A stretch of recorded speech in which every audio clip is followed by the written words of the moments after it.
Hello everyone, happy Sunday. In today's video, we're going to take a look at the overall market. The SPY made a new high. The tech stocks booming. We're going to look at all of that information. We're going to take a look at the earnings for this week. We're going to look at the macroeconomic news, FOMC, Fed rate, everything is this week as well. The VIX is vomiting. So we're going to take a look at everything, put everything together, and what the next steps are for the market. All right, so without further ado, let's get started with the video. All right, number one, it's the first day of May tomorrow. We have some earnings. So we have the chips are going to start reporting earnings. AMD Tuesday after the close, Wednesday, Qualcomm. So we have some decent sized names here for this week. Then obviously Thursday we got Apple. So, and of course, Uber and Lyft this week as well. So it's a mixture of more economically sensitive stocks, the healthcare sector, retail,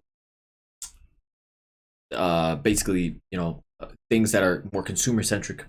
So that is going to end up happening this week in terms of earnings. All right, next, let's take a look at the macro calendar. So Monday morning, 10 a.m., we have manufacturing PMI data coming out, which means that we can't hold on to any positions during 10 a.m. So on stream, if we're holding on to any contracts, we have to sell them before 10 a.m. in my opinion, because it's very risky. Then Tuesday morning, 10 a.m., more news. Then Wednesday is the big day. We have FOMC statement and the press conference basically at 2 and 2:30 p.m. with, of course, more data coming out at 10 a.m. So this is going to be very interesting. Obviously, it's going to be another day of another week. Weeks like this are generally always high implied volatility, choppy, and they're not always as fluid. So my thought process heading into this week in terms of any trading is we can't get sucked into momentum. We can't expect momentum to continue because that's where they're deliberately going to try to chop us out, in my opinion. So we have to only stick to trying to go long at support and go short at resistance instead of going short as support breaks and going long as resistance breaks. The latter explanation that I just gave was playing alongside momentum, but the former is only buying at support, buying long at support, shorting at resistance. That is not going alongside momentum. That is trading within the chop. And I think that is what's going to end up happening this week due to the news that we're going to have and the hold that I think the market, that they want to make on the market prior to this news. So with implied volatility. So yeah, we're basically going to have that. Should be a very fun week. All right, clearly the SPY made a new high and it's starting to fly. So I was expecting us to bounce back to 409-ish area. But instead, what ended up happening was for the Thursday's candle, right? I was expecting after the Thursday's candle, it would make sense because we closed on such a big, strong candle that we would generally get some sort of a pullback down to 410 at least, right? But instead, what we got, so what I'm going to do here is I'm going to make a Fibonacci level of just this candle. And I wanted to explain what I thought was going to end up happening in terms of a pullback. So if we make a fib for just this day, from the low all the way to the high, right? I was expecting us to basically come back and bounce to at least the 38.2% fib. It should have also, came back to the 50% fib. At that point, it would have been a much safer opportunity to go long. Instead, what ended up happening, as you can see, was it held the 23.6% fib without it even touching the 23.6% fib. And if you guys watch my videos, you know that the 23.6% fib, holding that in an upward trajectory. So say, for example, the market moves up and we get a bit of a pullback to that 23.6% fib and then a continued move up. That is extremely bullish. I was not expecting that to happen. I was expecting us to get a bit of a pullback. And earlier in the day, I messed up. I wasn't expecting us to just continue skyrocketing like that. In the beginning, so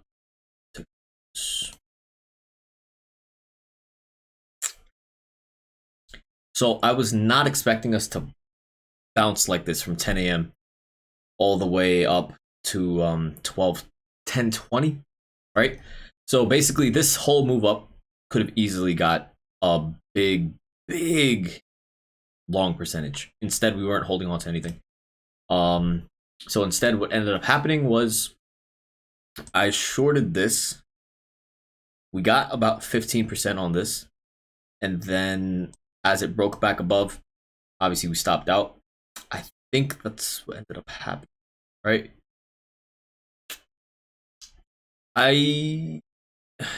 Actually, no, I lied. I lied. This is what actually ended up happening.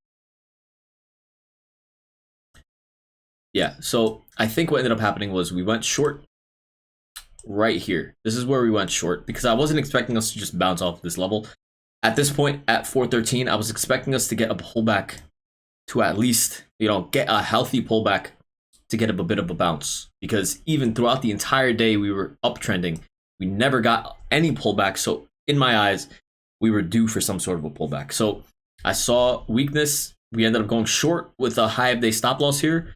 That quickly got stopped out for a 15% loss, right? And okay, so this short, it didn't work. Market just continued flying up. And at this point, we went long at this. We went long at some point over here. We made some money and we went short. So we were already green for the day. But then at 10 a.m., we waited for 10 a.m. We sold off the entire position because we didn't want to. Oh yeah, we went short again, and we didn't get as big of a drop as I wanted. But then before 10 a.m., because we had news, we sold. So regardless, we made 3 trades before 10 a.m. Things were green regardless. And then we made a loss over here. So that short did not work. Then what ended up happening was, I think we went short.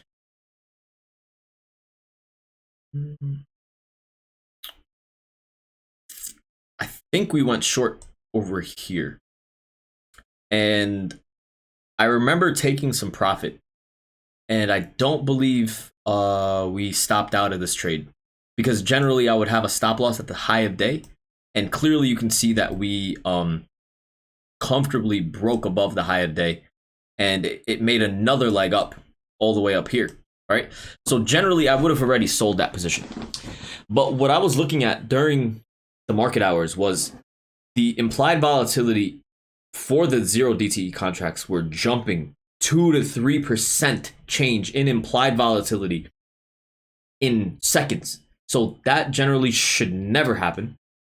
And the other thing that I started to see was the contracts were very, very sensitive. So as we got, I believe at some points during this move, a 10-cent increase on the SPY equated to a 10% increase in the option contract.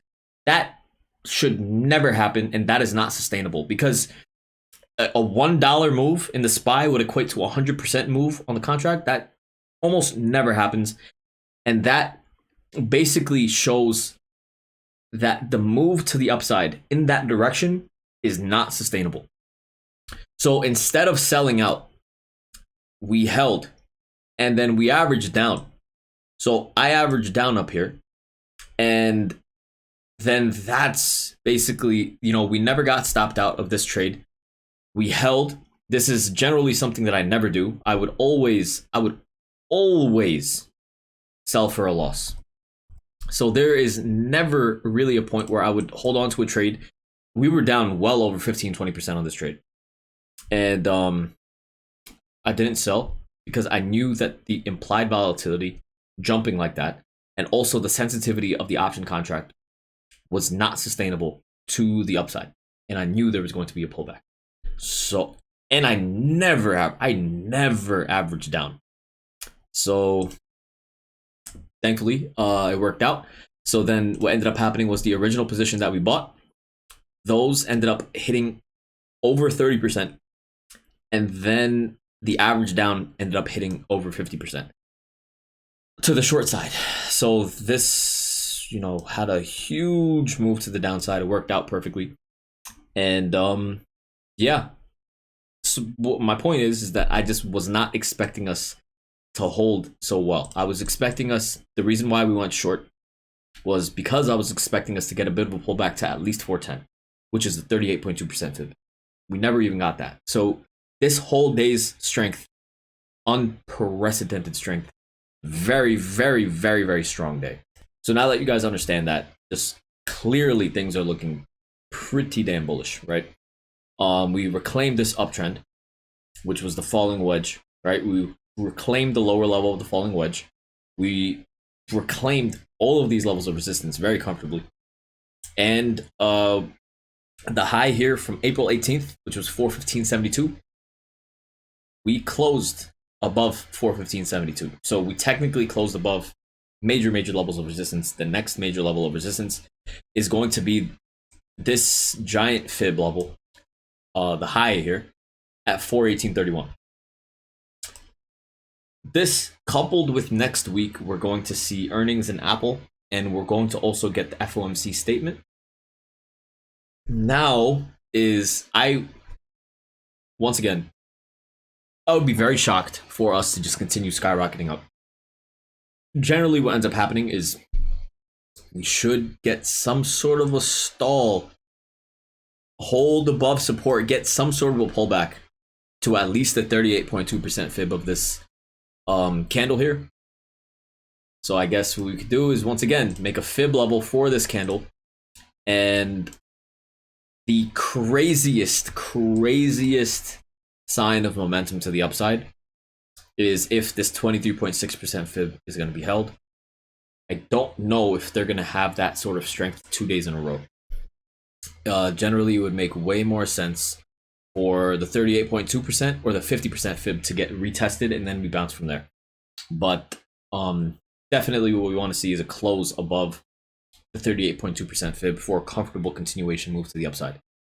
And basically this also coincides Monday.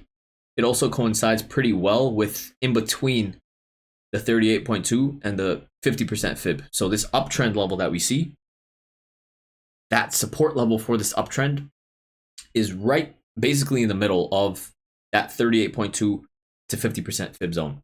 And that's basically what we want to see. We want to see that held. From there, we can go long. It'd be very difficult to basically try to go long up here. Once again, that's why I want some sort of a pullback. And it would be pretty shocking to see if we don't even get a break below 415. If 415 holds and we continue up, that is just going to be wild strength to me, and I don't know if that's going to be possible. But that's my thoughts on the SPY, essentially. We need to see if those two levels hold.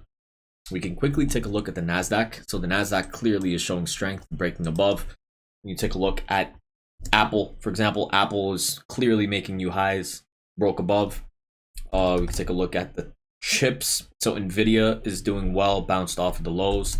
AMD is not capitulating, so it's doing well. Amazon's not doing that great. Microsoft is clearly doing really well. Google, it's basically ranging. It's also not doing phenomenally.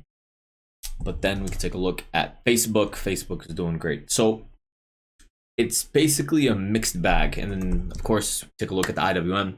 The IWM isn't doing that great either. And it's going to be a mixed bag. We're going to have to see how next week responds. Monday and Tuesday is going to be very important because the implied volatility might hinder the momentum. And that might be the only reason why we don't hit new highs. And that might be a good reason why we come back to levels of support to see if those hold, because the implied volatility will be high.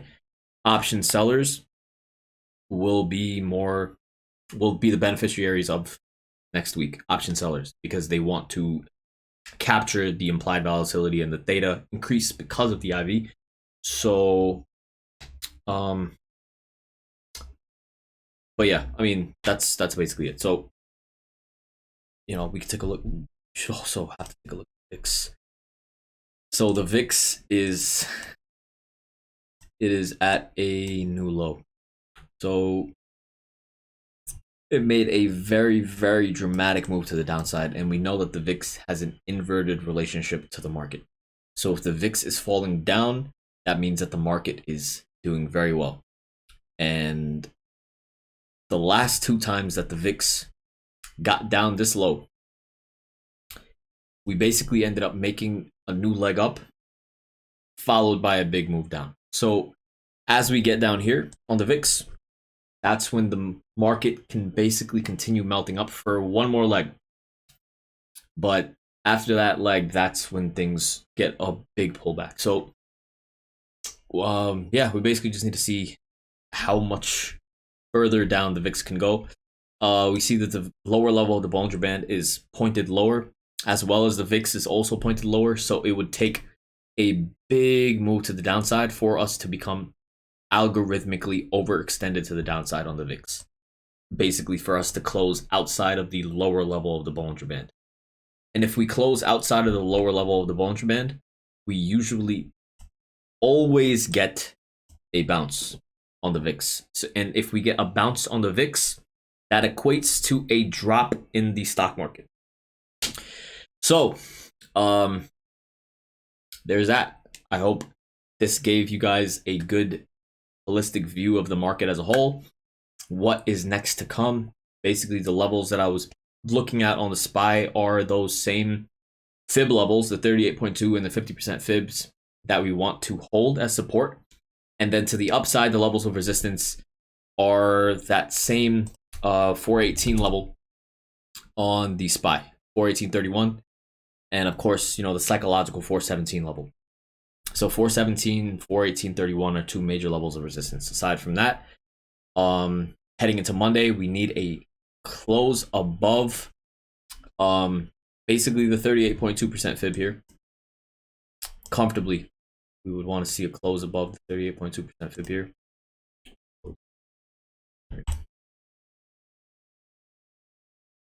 So basically, we would want a close above 414. In the very least, we would want to see a close above 413.70. So with that being said, that we have to take into account implied volatility is also going to increase tomorrow, this next week as well. And then FOMC Fed rate news coming out Wednesday. So hope you guys enjoyed today's video. Please make sure to like, comment, subscribe, do all that good stuff. And I will see you guys bright and early tomorrow morning. We live stream, share all of our trades, everything. Make sure to tune in and stay tuned. Love you guys. Take care.